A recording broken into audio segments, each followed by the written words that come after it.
Hi, I'm Mike Hoseas, and I want to talk today about HR and lean. And is HR a silo in your organization, or is HR contributing to your lean transformation? And I'm hoping it's the second. And HR is a key for lean and lean transformation. Now, there's a lot of confusion in that, and so I want to talk a little bit about that.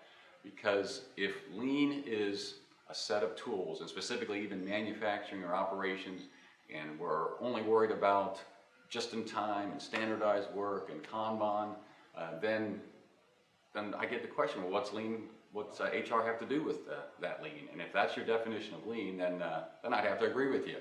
But that is not what lean is. And lean involves the entire organization and the entire business. And I like to use the 4 Ps to summarize that, in far as looking at the company's purpose, company's process, the company's people, and then problem solving. And that is a much larger definition of lean than the simple lean tools.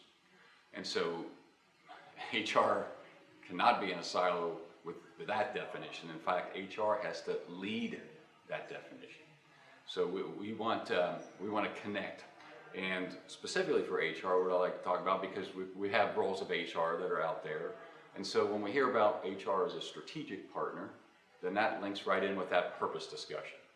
And so again, we want HR at the table at the very least of that, but ideally we want HR leading that. So if that's not happening in your organization, I'm not talking about business planning or annual planning or financial planning. I'm talking about strategic planning and connecting to your true north. So is it clear what is the purpose? What is our mission? And why are we doing this? Even taking it down to why are we doing lean? What's in it for our people? And so that has to be an HR discussion, because if we have to, again, lean's got to do 2 things. It's got to help the business. It's got to be connected to the business to get those results, and it's got to build that trust and respect with that people, and those 2 work together. So that's the first role, is that strategic partner with that purpose. And again, where that hits most of the time with lean, and where it gets missed when HR is in a silo for lean, is we're out here making process improvements with lean. We're cutting 20%, cutting 25%, and lean is a cost-cutting thing. And guess what happens to the people? And it's the quickest definition. Many times those people are literally laid off. And so the same people who are helping contribute to the success of the company are now laid off. So how's that for a long-term model? It's not going to work very well for building that trust and respect for those individuals. So if we're laying off the people who just helped us make the improvements, then that's not a very good business model, and it's not going to last.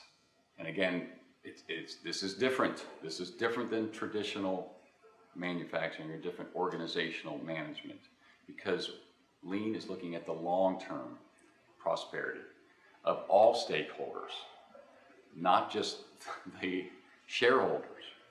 And Toyota has proven this model, again, over decades, that by taking care of the people, by that mutual trust and respect, is the best business model.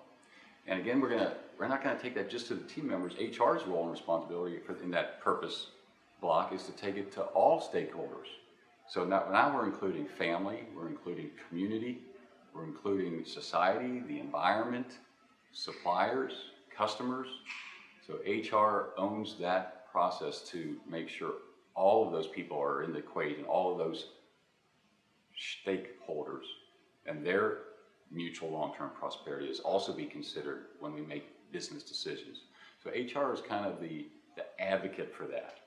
And so very, very vital role for the lean transformation. The next key link for HR in the lean transformation is business partner. And again, that's a term that's thrown out there, but we want to utilize it in the lean transformation. So HR as business partner with the organization. Now, how does that play out and what does that look like? So the lean processing tool for that is what we call Hoshin Kanri. And again, that's that strategic planning, so to speak, where we are setting long-term goals to hit that true north that we just talked about for the mutual long-term prosperity. And then from the long-term goals, we're breaking that down into action. So Hoshin basically means direction. So again, do we know where we're going, why we're going? And then the Connery is the management piece, how we're going to get there. And again, my hope and suggestion for you is the first thing is we need HR at that table. So again, right now, if it's just business planning and financial planning, HR is not even usually included. But if we're going to link to strategy, and Lean uses Hoshin Connery for organizational development. So we're building the capability literally of the organization through that Hoshin Connery process. So we're not just hitting the business goals, we're growing the organization again for that long term. So if it includes both those roles, then again, HR at very least needs to be at the table. At very best is leading that process. And so that's the process triangle. Now the other thing in the process is literally what we're talking about with the silos, because Lean is meant to cross, connect, bust the silos, whatever you want to talk about. And so Hoshin is a way to do that, because again, we're want to cascade things down the organization and then back up so that we're getting all the team member input. And again, that's where Hoshin is different than the typical business planning. Typical business planning is command and control, top down. Hoshin Connery starts there because that's the role of leaders, to find out where we need to go, what's the economic condition, what's the competition, etc. But then it includes a bottom-up process where we're aligning the organization. We're getting everyone in the organization from the president all the way down, their input, their ideas on how to contribute to that plan.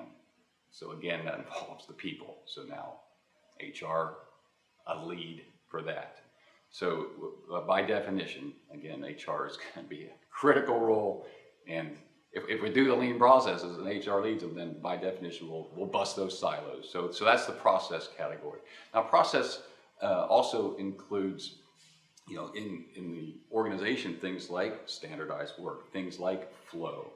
And again, HR needs to be part of that whole thing, because standardized work involves people. Standardized work involves disagreement and people not understanding why are you making me do all these same things? Why are you making robots out of us? All those barriers that come up, those are HR issues, people issues that they don't understand. Once again, business partner activity where HR is right there. You understand Lean, you understand the process, the reasons why, and you're able to help flow those things in through the organization.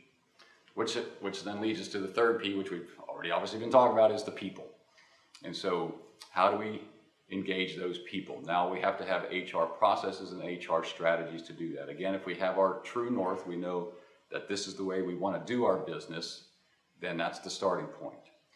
Then we have to determine what roles and responsibilities do everybody have in this way that we're going to do business. And that's where it's night and day from a traditional organization. So again, that's where we define, we don't want leaders that are only command and control top down. We need ones who can teach, facilitate, coach, mentor. That's different than the current situation. All the way to the team members. We don't want team members who are only doing their work with their hands, their back, so to speak. We not only want, we demand, we require team members who are going to think and going to contribute and going to be part of the problem-solving process. So that same definition has to take place through the organization, and that basically sets a new standard for us. It sets a new expectation, a new set of behaviors that are acceptable, and then by definition, other ones, and traditional ones, will be not acceptable. And so once we have that definition set, once we have those roles and responsibilities set, then we can connect competencies to them. And of course, in HR, the competencies with problem solving and teamwork.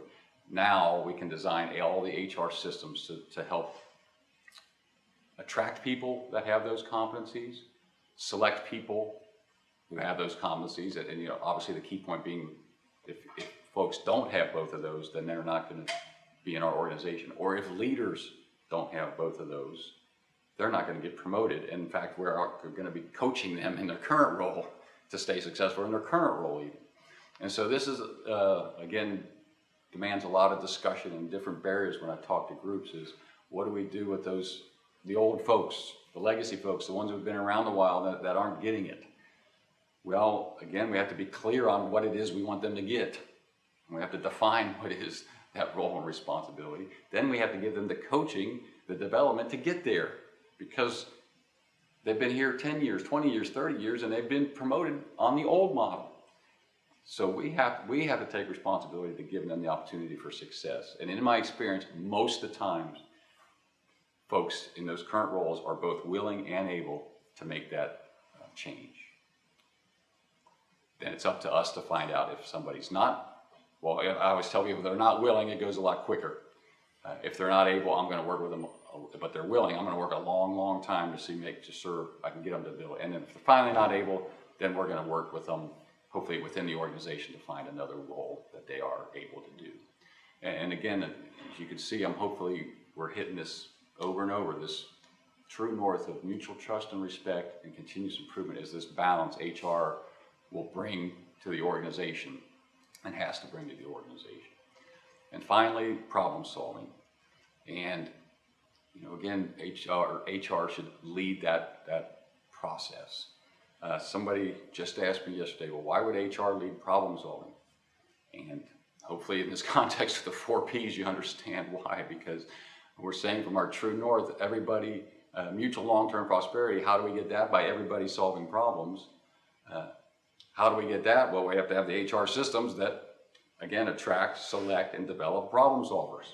And then right on down to what's our standard for problem solving, who teaches it, who coaches it. So HR owns that process. That's literally going to create an army of problem solvers that's going to link right back to your long-term mutual prosperity. So I hope in this short amount of time you see the vitalness, the essentialness of having lean and HR connected. Now, last point made, so I always talk about HR for lean or lean for HR. And so I've talked about the 4 Ps, that's HR for lean. What's HR's role in the whole lean transformation and how to connect all those silos and how to bust them, cut across them. At the same time, there is a quick note on lean for HR. Because, just like our supervisors and our leaders were saying, hey, you can't coach something that you don't know. You can't coach something you don't do. And so our leaders have to be problem solvers in order to coach problem solving. Well, HR can't lead a lean transformation if they don't understand lean and they don't apply lean in their situation. So these same principles of lean and this process improvement, we have to demonstrate in our HR functions. So whether it's process mapping out our benefits or process mapping a hiring system or even a paycheck or something, right? And making that a higher quality process at a lower cost in a shorter amount of time, those same lean tools, so to speak, apply to our HR function. So with both of those, lean for HR and HR for lean, you will indeed be the, not just the one that comes out of the silos, but the one who transforms the organization to break down those silos.